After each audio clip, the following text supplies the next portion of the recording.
FDR, JFK, LBJ, AOC?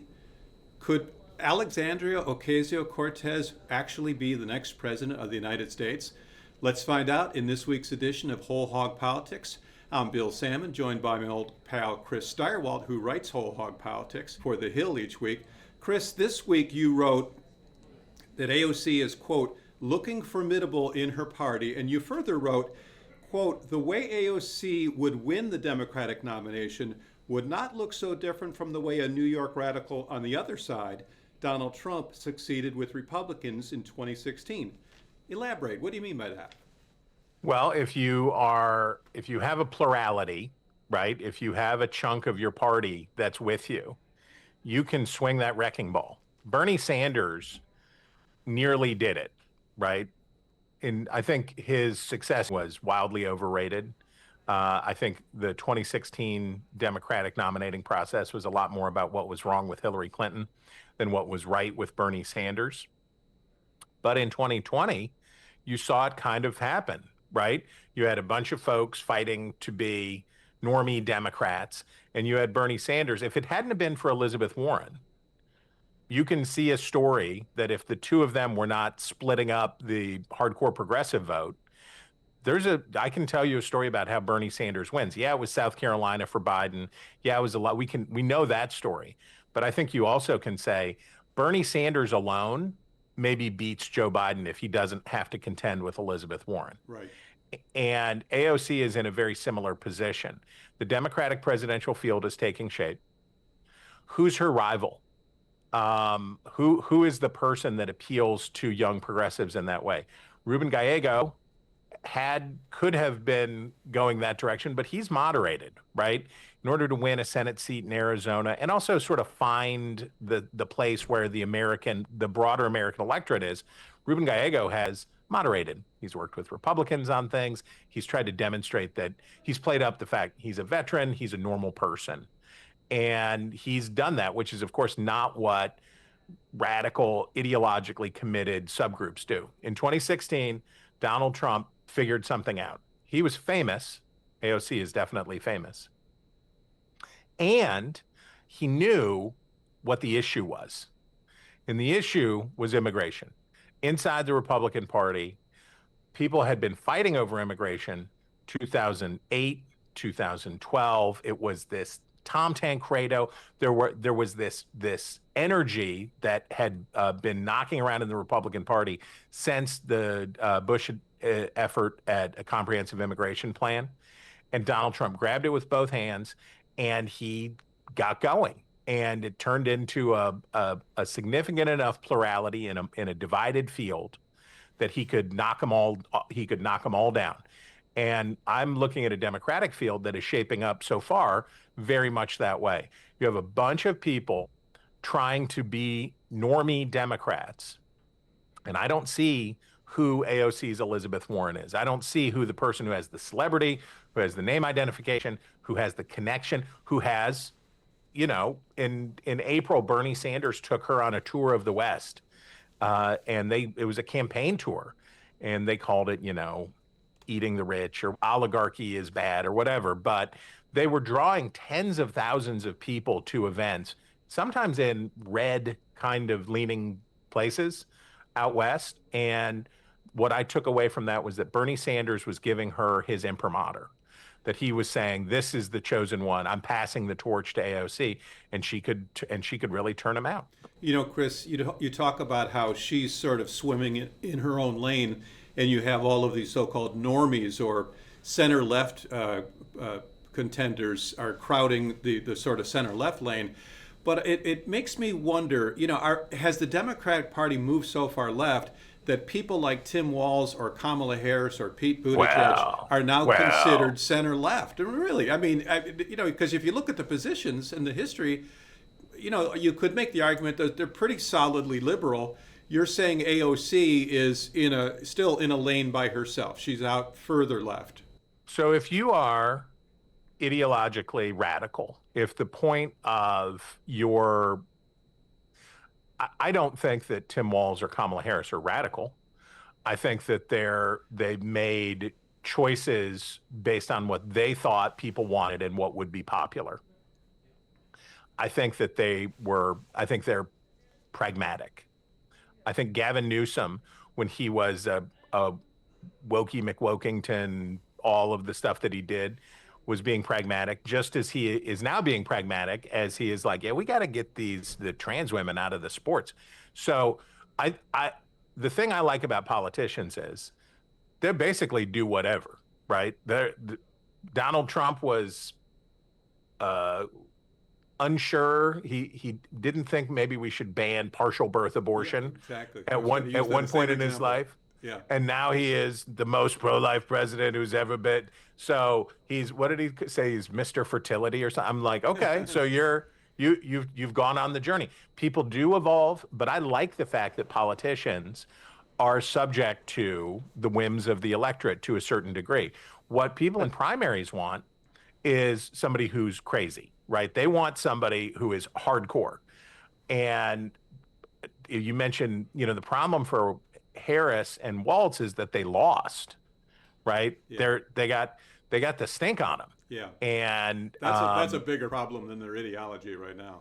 Yeah. And I think it would be pretty easy for either of them to convince center-left normie Democrats that they were kidding about some of the stuff that they said. Tim Walz, you look at his ideological journey, where he's been from swing district congressman to governor of Minnesota to vice presidential candidate. There's been 4 or 5 iterations of Tim Walz. Yeah. Fine. But I don't think any of them would have a problem convincing big donors, mainstream voters, black voters in South Carolina. They're cool. They were cool. They when said I get stuff. in office, it's going to be Yeah. okay. Don't worry. It's cool. I don't think either of those people, or I can't, and I hope a viewer or a reader will tell me who the person is.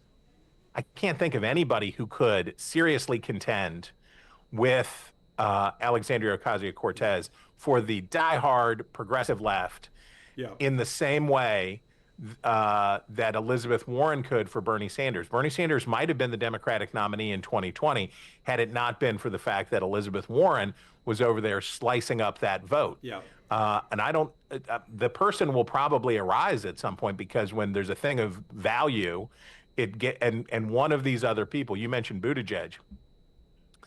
I don't know who Pete Buttigieg is.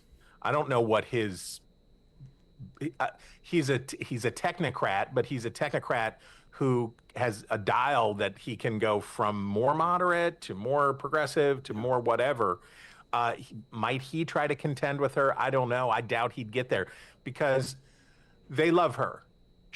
Her identity was forged in the trenches of online warfare with Republicans. Yeah. Her status is unimpeachable, and it was made unimpeachable by the many, many attacks that she leveraged from Republicans to make her a darling of the far left.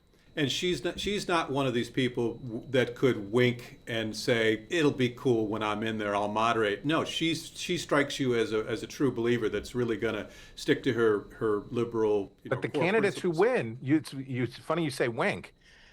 Candidates who win are wink candidates, because what they have is the radicals are with them, or there's a committed group of people who are with them. And this is how you look back, who wins the Democratic nomination? We can go back through a lot of history. But if we just take this century, ask Howard Dean. There's the story goes, the lefties get their person, they're excited about their person, they put that person forward, and then it gets down to choosing, and they're like, I guess we'll take John Kerry. Okay, all right, okay. Bernie Sanders saying a lot of interesting stuff. This guy's really good. I guess we'll take Hillary Clinton. Oh my gosh, Elizabeth Warren, she's great. All right, Joe Biden. Yeah. And the voters, when you broaden out the primary electorate, what do they want? They want to win. That's what they want to win. So pragmatic choices start to look better as you get down to the actual time of choosing. What's the one time that didn't happen? Barack Obama. Yeah. And he did it because he was a wink candidate. He had established himself so well with the progressive left because of his opposition to the Iraq War and his biography. His middle name is Hussein, south side of Chicago, Hawaii, international human being. He was Zoran Mamdani before Zoran Mamdani was Zoran Mamdani. Right. And Obama had all this clout with the progressive left that he then wisely used to say, moderate. now you guys got to give me a little running room here so that I can talk to the normies and I can talk to black voters in South Carolina and I can talk to the normie Democrats and say, I'm cool. So it's a wink in the other direction. It works. You can tell the same story about Ronald Reagan. You can tell the same story about a lot of people who managed to move from a fringe of a party into dominance. It is because they're able to leverage their credibility with one part of the party to gain advantage with the other. Chris, talk for a minute about her age. I mean, she would be 38 years old on Election Day 2028. That is less than half the age of Joe Biden on Election Day in 2024. I mean, and Donald Trump in 20, yeah. Right. And my question is this: at a time when the Democratic Party is still reeling from the catastrophic, flame out of Joe Biden in this last time around, and largely due, by most accounts, to his age, to his advanced age. You seem to think that the Democrats might be ready to embrace their to get back to their affection with youth politics, kind of back to like the old JFK days, I guess. Exactly right. Is that a powerful motivating factor in politics, the age factor? Americans elected Franklin Delano Roosevelt, who was almost dead in 1944. Harry Truman, a veteran of the First World War, followed by Dwight David Eisenhower, who was playing golf and having a series of small heart attacks throughout his presidency.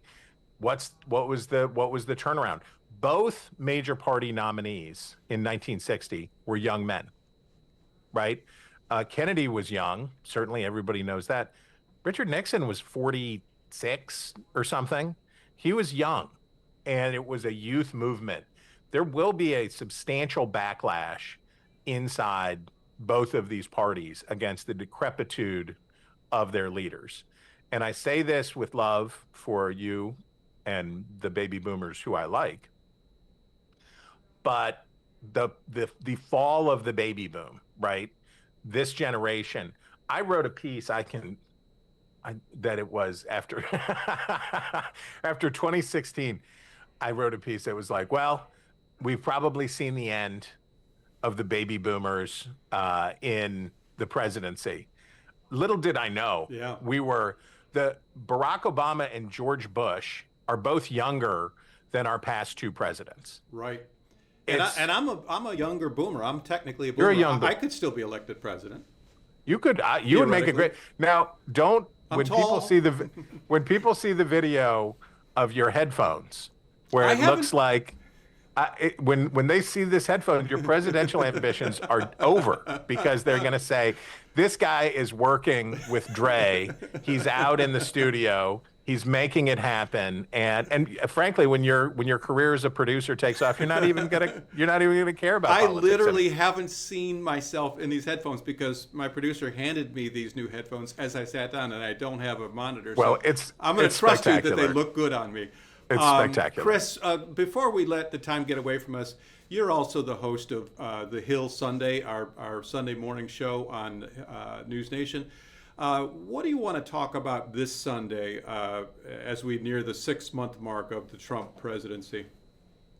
Well, I think I've marveled at the way that this Jeffrey Epstein story has played out. Yeah. This is a consequential scandal, and it traces all the way back to the aughts, to 2007. And the interesting thing is, if you're Donald Trump, and I'm more than willing to believe that Donald Trump meant what he said before about Jeffrey Epstein, to the extent that it was a great tool to use against Hillary Clinton and the Democrats, right?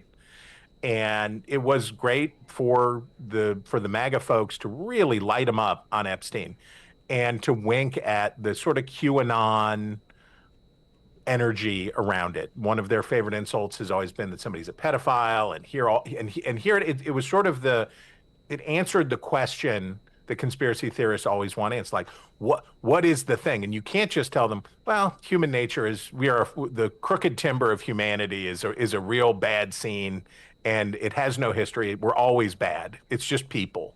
And they don't want to hear that. They want to hear that there's a key that they can turn in a lock. And MAGA very successfully used that to make the Democrats the party that were tolerant of child molestation. And Epstein was Exhibit A. I have no idea how you could botch this to the degree that they have botched this, that they could hype that what they were going to do after they got elected, hyping it, we got it. Pam Bondi said, I've got the client list on my desk. On my desk. Yeah. And here are some binders full of stuff. And they tried to hoodwink the sort of right-wing media influencers. They did all this stuff.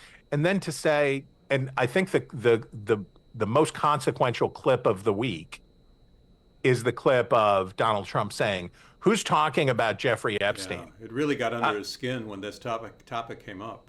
Yeah, it was a real bungle. And I one day, because everything always comes out, one day it'll all come out about what actually happened and why it happened this way. But for an administration that has been extraordinarily successful at managing message, right? There are a couple big boo-boos. Signalgate stands out as one, but they showed in their bombing of Iran that they could learn some lessons and do better. But for a much more disciplined Trump administration, a much more message-driven Trump administration than the first one, this has been a wild ride. A rare misstep. That's all the time we have. Chris, I actually had literally double the number of questions about this week's column, which was so strong. But I'll let readers read it. That's all the time we have. I'm Bill Sammon, joined by Chris Stirewalt. We'll see you next time on Whole Hog Politics.